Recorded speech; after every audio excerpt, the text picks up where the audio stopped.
The Fourth Crusade betrayed its own ideals and had turned against the Byzantine Empire, and on April 13th, 1204, it had taken Constantinople. The Christians of the West killed their brothers and sisters in faith, residing in the capital of the Eastern Roman Empire. The latter was never to recover from this blow. Eastern Europe and Asia Minor changed their face forever. But to begin with, the story of the Fourth Crusade starts in 1198, when Pope Innocent III called for a new pilgrimage to liberate the Holy Land and Jerusalem in particular. However, the military target was not the city, but Cairo, because of its strategic importance. The port of the Egyptian city could be excellently used for supplies. At the same time, the Muslims were cut off from this important Mediterranean port. Presumably, the plan was to send a land force from here on its way towards Jerusalem. Incidentally, the relevant source speaks of Babylon instead of Cairo. The Romans had built a fortress of that name in the area we know today as Old Cairo. The name was therefore still valid. The timing for this crusade was very bad. France and England were at war with each other. Today's Germany was busy with a dispute over the succession to the throne. Therefore, the repetition of the Third Crusade, which was supported by the great monarchs of the continent, was out of question. Frederick Barbarossa, Richard the Lionheart, and Philip II of France had tried but failed. Real enthusiasm for the new crusade therefore did not want to rise for months. Innocent's hopes rested on the barons of Belgium, France, and Germany. Theobald III, Count of Champagne, was especially in the focus at the beginning. He took the cross on November 28, 1199, and he was elected leader of the project. On the same day, Louis of Blois also joined the crusade, who was to be another leader of the project. Exactly 2 months to the day after Theobald and Louis, Baldwin of Flanders also decided to go on the armed pilgrimage, as it was then called. The term crusade was not in use at the time. It appeared only later. Baldwin was the brother-in-law of Theobald. The most important barons had come together. The project could be kicked off. For this purpose, the noblemen met personally for the first time in the spring of 1200 and agreed to meet again every 2 months to advance the planning. The first thing the barons wanted to do was to tackle the logistical problem. How would it be possible to move an army from Central Europe to Cairo? A fleet of the appropriate size did not exist. In fact, only one city was capable of building it: Venice. Therefore, in the late autumn of 1200, the barons sent 6 envoys to the Italian metropolis. The 3 barons elected 2 envoys each. For us, the most important is Geoffrey, or Marshal Geoffrey, as he was to call himself. He had also a last name, of course, but I will not even try to pronounce it. I would just break my tongue.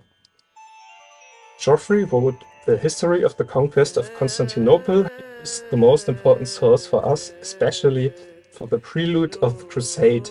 On the one hand, it is excellent, since he was an eyewitness to the events and played a significant role in many negotiations. On the other hand, it is very problematic, since he had a relatively, let's say, critical relationship with the truth.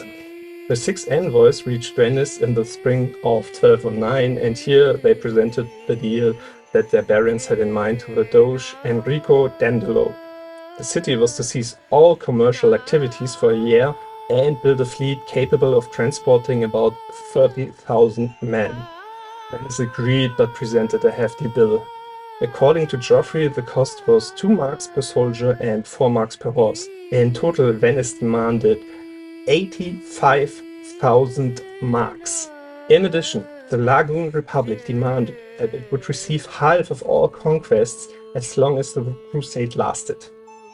As a brief note at this point, Robert de Clary, one of the knights of the crusade, has also written a history of the army campaign. With him, the emissaries are said to have had the task of asking for a fleet for 100,000 men. This is clearly too high numbers, an example of why he's not particularly trustworthy. For those interested in the 2 sources in detail, the 4th chapter from Marcus Bull's book about the crusade is recommended. Back to the crusade. Money was a problem from the get-go. The Venetians demanded 5,000 marks in silver as a down payment to start the work. The emissaries did not have this money and they were forced to borrow it. Where they did this is regrettably not known to us. This leads to the question of how this enormous sum of 85,000 marks was to be paid at all. Chapter 15 of Geoffrey's work offers a fitting answer. Each crusader was to pay his own share. This deal was to have devastating effects.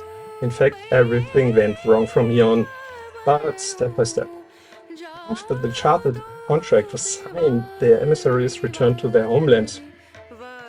A certain self-satisfaction, let's call it that, is clearly noticeable in Geoffrey's remarks. On his way home, he helped some noblemen with military disputes, as one apparently does on the way home. To these, he reported the results of the negotiations, and great was their joy, and very much they praised the agreements made. Described the Marshal of Champagne the reactions of the noblemen. Once back home, however, there was soon no sign of this joy. Theobald, who was only in his early 20s, was seriously ill. The Count is also said to have been very pleased about the successful negotiations, and he even mounted his horse again to celebrate. But he should never recover from his illness. Geoffrey describes the course of events to us in chapter 9 of his works as the following.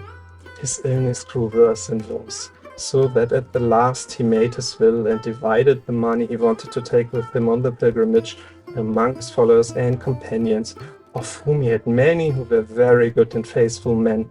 No one had more at that time. And he ordered that each one, when he received his money, should swear on the holy relics to join the army in Venice as he had promised. There were many who kept the oath badly, and it incurred great disgrace as a result. The Count also ordered that part of his fortune should be taken to the army to be put to the best use. Subsequently, Theobald died, which meant that the crusade had lost its leader. The project, never particularly popular, lost even more popularity, with Duke Odo of Burgundy and Count Theobald of Bar-le-Duc. Two men refused to take over the leadership of the project in place of the deceased. Both of them were actually related to him. The leadership of the crusade was taken over instead by Boniface of Montferrat. Geoffrey claims to have made this proposal to the barons himself. Robert Clary says nothing about this. However, both report unanimously that the leaders of the crusade had asked Boniface on their knees to take the cross. Even the King of France, cousin of the courted one, is said to have asked him to take the command. The latter was finally persuaded. The joy was to be short-lived, with Geoffrey of Perche, another crusade leader, died due to an unexpected illness. Previously, he had actually instructed his brother Stephen to go to the Holy Land in his place, which the latter is said to have to agree to. But he betrayed his corresponding oath and instead moved to Apulia with several noblemen. From here, they moved independently with their troops to Syria. The army grew weaker and weaker before the venture even had started. This process was to continue in the year of departure 1202.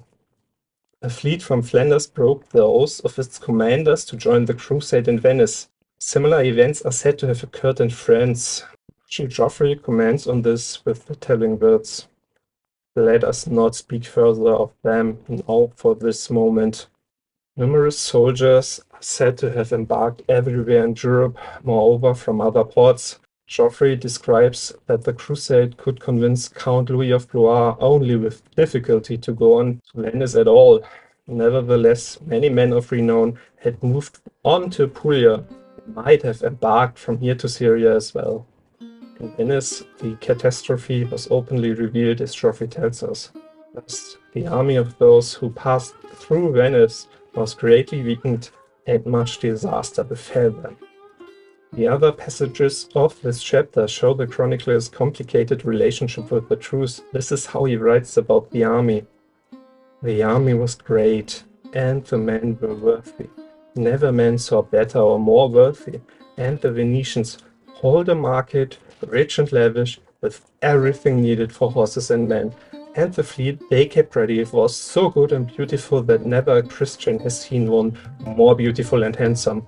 Weird description of ships in my personal point of view, but moving on. The last point already hints at the approaching disaster. The fleet could have carried 3 times as many people as were present in Venice. Moreover, according to Geoffrey, many of the warriors could not pay their passage or only partially. More than half of the agreed sum was missing. The barons gathered and discussed paying the shortfall out of their own pockets. However, there was a dispute among the noblemen about this, as Geoffrey tells us. In the end, only 4 of the crusading leaders opened their private purses.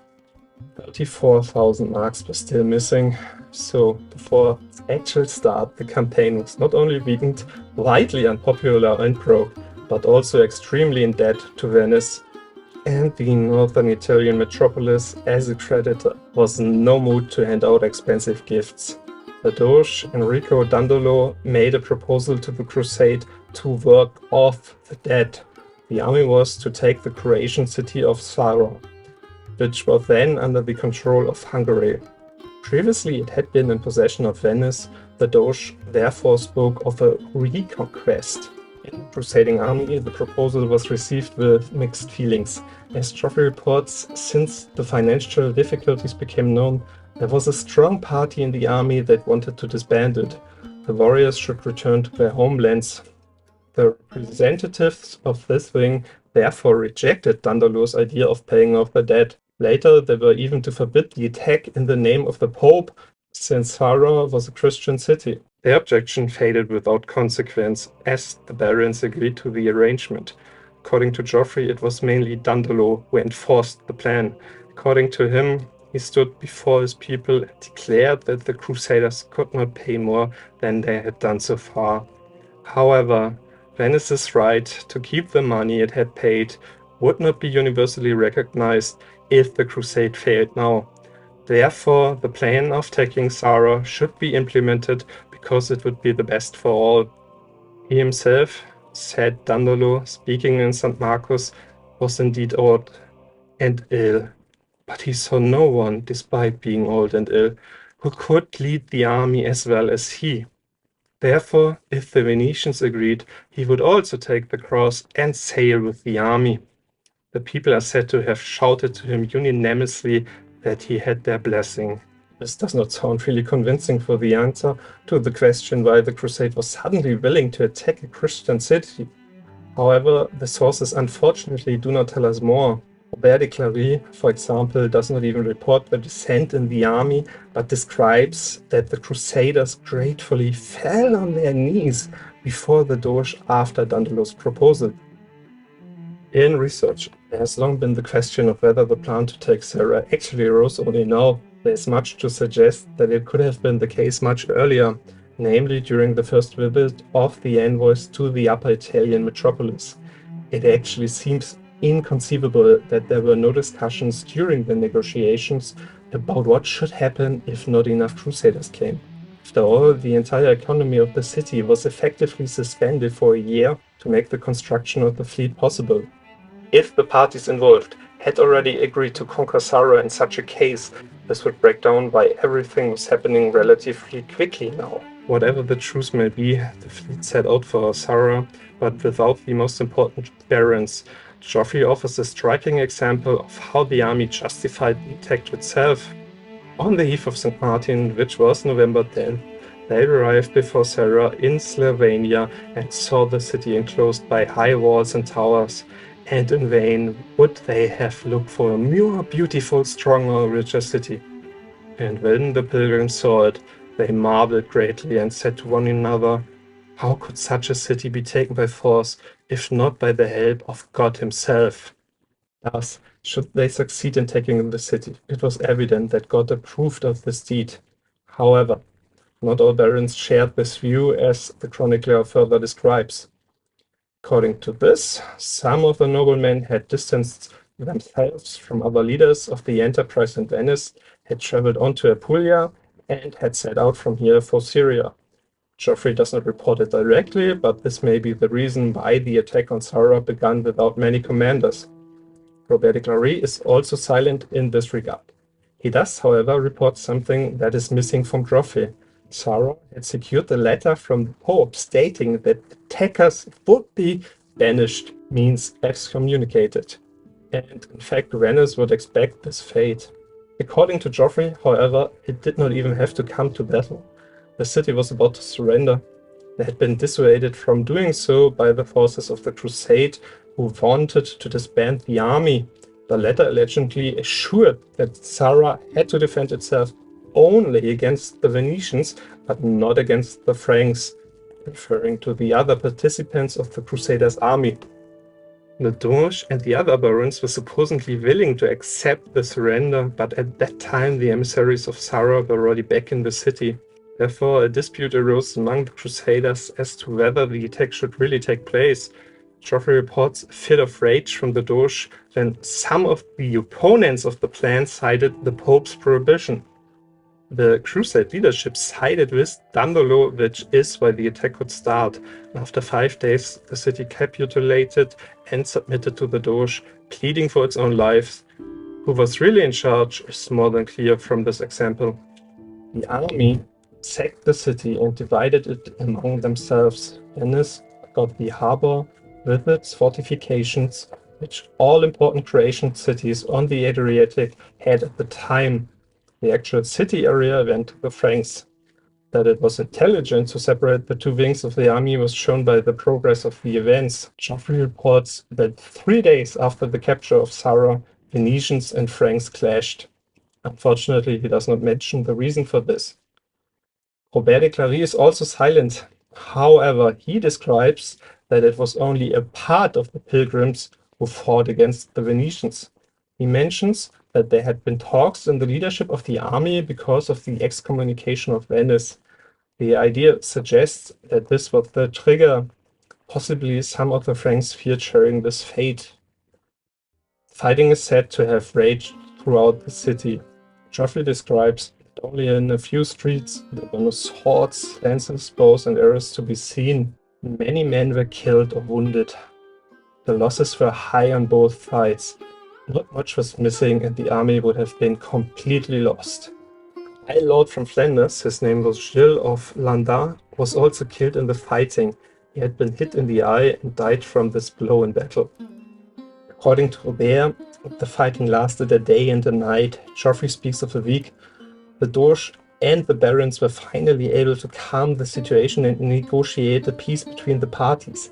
Afterwards, the two sides were never to go at each other again. Nevertheless, this shows how tense the situation was. In fact, even in Zara, numerous crusaders again broke away from the army and fled home by means of merchant ships, according to Geoffrey. In the process, 500 men are said to have drowned. Others moved to Syria. Part of the army is said to have tried to escape overland. The chronicler reports that resident peasants stopped them and killed many of them. The survivors, he says, subsequently returned to the army repentant. Let's return to the leaders of the crusade. It was not until 14 days after the end of the fighting between Venetians and Franks that Boniface reached the army with a few more barons. Another 14 days later, another ship docked in the harbor carrying emissaries from Germany and the former crown prince of Constantinople. The fate of the crusade was now to be decided. Relations between Byzantium and the West had been severely strained for decades before the conquest. For example, Frederick Barbarossa had already threatened during the Third Crusade that he would depose the Eastern Roman Emperor if he did not provide substantial funds for the enterprise. In fact, the troops of the Western ruler already took almost complete control of the Byzantine Empire at that time. At the latest, mistrust prevailed continuously. The fleet of the Eastern Empire was its military power base for centuries. It counted a 4-digit number of warships in the best of times and operated throughout the Mediterranean as well as in the Black Sea. In the second half of the 12th century, however, Venice and Genoa rose to become leading naval powers and challenged the Eastern Romans. Battle ensued with a clear victor. Byzantium conceded a resounding defeat to Venice in the 1170s. As a result, they are said to have had only 20 operational ships. With the conquest, it should have been only 6. As a result, the empire could no longer effectively protect its own maritime trade, which caused massive problems. The economic lifeline of the empire dried up. Also, in the second half of the 12th century, a devastating fire in the Italian quarter of Constantinople occurred. The fire was extinguished only very hesitantly. Venice suspected revenge for the naval defeat. Whether these accusations are true is unresolved. However, it is certain that the West henceforth treated the Byzantines with great suspicion. Furthermore, in 1195, something happened in Constantinople that was to have significant impact on the history of the Fourth Crusade.